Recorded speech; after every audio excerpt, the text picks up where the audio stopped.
Hello everybody, welcome back to the channel. Today we're going to be reviewing the Nike Pegasus Turbo 2. So let's get stuck into review.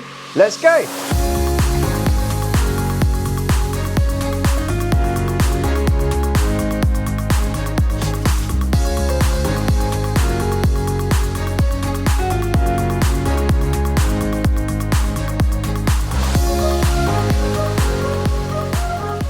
Hello everybody, welcome back to the channel. My name is Ben Parks, 225 marathoner and ultra runner, and today I want to bring you my thoughts on this latest and greatest shoe from Nike, the Pegasus Turbo 2. Yeah, I've been doing a lot of my training in this shoe recently. We've put about 300 Ks through it, and yeah, it's holding up really well so far. So I think it's about time I let you know my thoughts on how things are going. So first things first, I bought this shoe with 100% of my own money. This video is nothing to do with Nike whatsoever.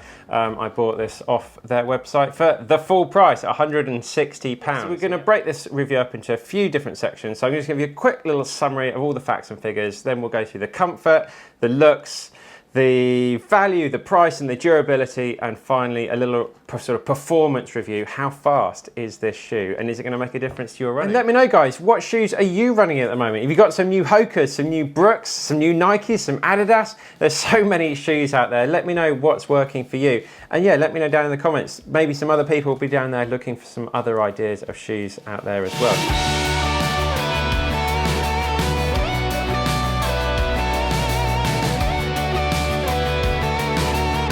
So a little sort of summary section. So this shoe is very much a road shoe. You don't want to be doing too much off-road running in this.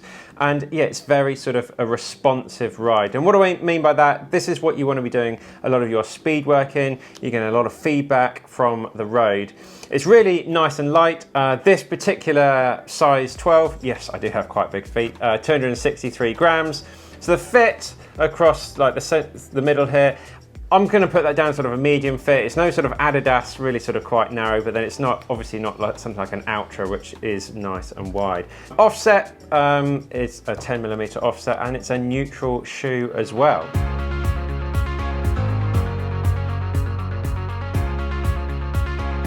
Right guys, let's have a quick chat about the comfort. So as I said in the summary there, this really is a nice sort of lightweight shoe. You really notice that amount of sort of weight saving that they've managed to take out of it. I haven't really had any hot spots.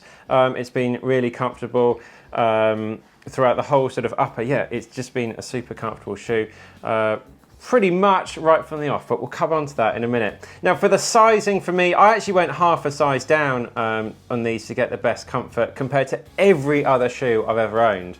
So these actually are 11.5. I did order a few pairs from Nike. Nike very good on their returns policy.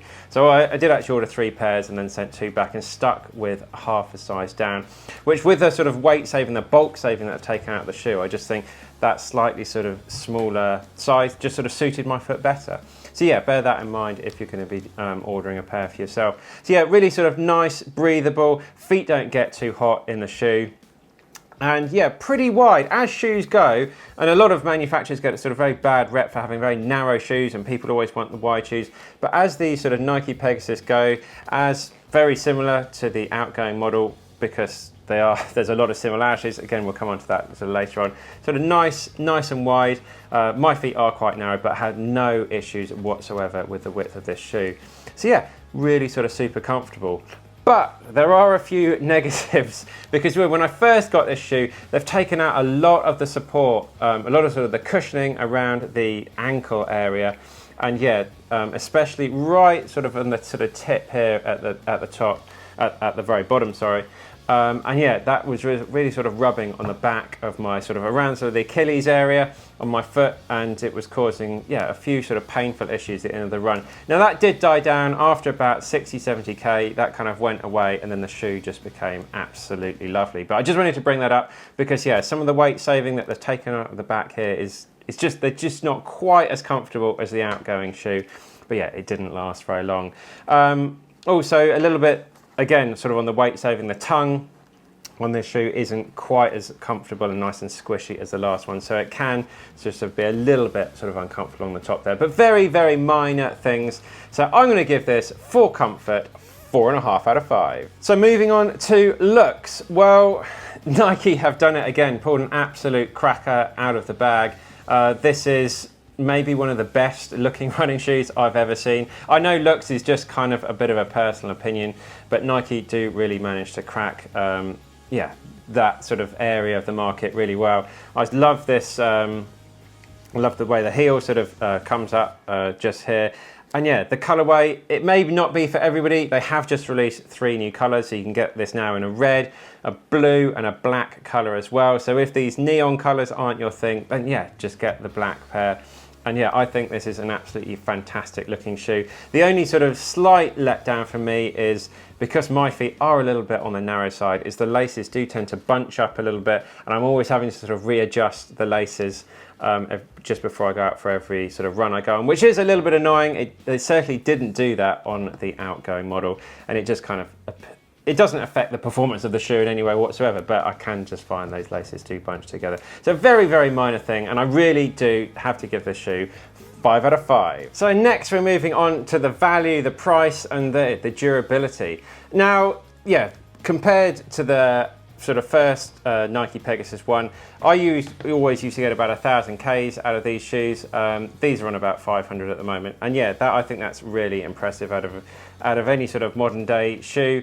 And yeah, the newer Pegasus Turbo 2 is pretty much exactly the same. I mean, the midsole and the outer sole are exactly the same as on the original shoe. So yeah, expecting them to wear pretty similar. And after 300 Ks, they really don't look like they've done an awful lot of work yet, apart from the obvious sort of little bits of mud all over the place. So yeah, really they are lasting very well. Very, very impressed. I've been impressed with all of the Nike shoes that I've had. Durability, yeah, really 5 out of 5. In terms of value, £160 pair of shoes, I can't really sit here and say that is amazing value. Of course, there are much cheaper options out there. Are you getting £160 worth of shoe for it? Probably. I really think this is an amazing product. But yeah, for the vast majority of people, that is a hell of a lot of money. For me, running is my job, and I want to put the absolute best things I can on my feet, and that's why I choose to wear these particular shoes, because I think you can't really get much better out there at the moment. So yeah, for me, I think this represents very good value. For the for a lot of people out there, it's not going to really give them that sort of value, and you might want to look elsewhere. But yeah, if you just want to go out and spend the money and buy the best thing you possibly can, then yeah, get this shoe, because I really do think it is that good. So yeah, for value, durability, and price, 4 out of 5. And finally, the most important thing may be performance. Well, as you've heard me alluding to there on the price, I think this is an exceptionally fast shoe. It's very, very lightweight. It really gets you up and turning over. It really gets you landing nicely on your midfoot and forefoot as well, I feel. And yeah, you just put this on and this confidence comes over your body, and you just sort of set off, and you just feel as if this shoe is working really hard to make you not only a faster runner, but a better runner as well. I really feel like it helps really improve my running form out there when I get up to speed. I just feel the cadence is picking up really nicely, and it just makes me feel really confident out there to have this shoe on my feet. If you've got some sort of, and whatever race you're doing, sort of park runs, half marathons, then yeah, this shoe is going to be, it's really going to be delivering you that sort of, the most sort of performance, I think, out there. It's certainly the fastest sort of regular everyday shoe. Of course, it's not going to be up there with like the next percent shoe. That is a pure racer, but you can't sort of train in that thing every single day. But for that sort of everyday shoe that you can put out there, yeah, you can do some of your easy recovery runs in it, and also you can smash out your 5K park run time a blistering speed as well. It really is that jack of all trades. If you're just going to buy one shoe to have in your sort of locker as such, then I really think this is it. I've been blown away by it. The only thing that was holding the original back was it was quite bulky, it was quite heavy. They've taken it out in this shoe, and I've been completely blown away by the performance of this shoe. It's really difficult. I really like to find some negatives in every part of the reviews I do, but for performance, I really can't think of anything bad about the shoe. So it's going to have to be 5 out of 5. Right guys, before we go into the summary, is the 2 better than the 1? Well, if I really am pushed to it, I would have to say yes, this is an improvement. That little bit lighter, it just feels a little bit more responsive. I really like this sort of newly designed upper to it. Your feet, it really sort of feels your feet are really nice and snug and sort of part of the road, and you'll feel very nicely connected as sort of as one's feet to road, and the feedback from it is just really, really good. So yes, this is a really good improvement, but I still can't take away from the fact if you can get some of the outgoing models on a special offer, that is an exceptionally good shoe. So there we have it, guys. 18.5 out of 20 for the Nike Pegasus Turbo 2. I've been completely blown away by this. I've actually been running on some light trails in this shoe as well, out in Chamonix in France, and the roads. I've taken it on all different surfaces, really pushed it to the limit, and it's only ever delivered just really, really well. So I've been completely blown away by it. 18.5 out of 20, I think it's an exceptional score. Yes, it's just been let down a little bit by that sort of price, that very high price point there, which, yeah, for a lot of people is too much money realistically to spend on a pair of shoes. I hope you like this review. I've got some more. We're going to be doing a proper review of the Next Percents coming up as well. And also, I haven't got it here, but the Nike Pegasus 36 trail shoe, which I will be recording in a minute. So that will be out in a few days. So yeah, guys, please subscribe, like if you like this video, and yeah, let me know what's going on in your running world as well. What shoes are you liking at the moment? Do you think this is a great shoe? Do you think Nike are just ridiculous at charging £160 for a product, or do you think that's delivering great value? Let me know down in the comments below. We'll have a chat about it. If you like my sort of new running hats, they are out. We are going to be shipping these very, very shortly. Very cool hat, and it really helps make this channel possible. So please check out the links below for all of the running hats as well. So finally, guys, thank you so much for watching. I hope you've enjoyed this review, and of course I will see you in the next one.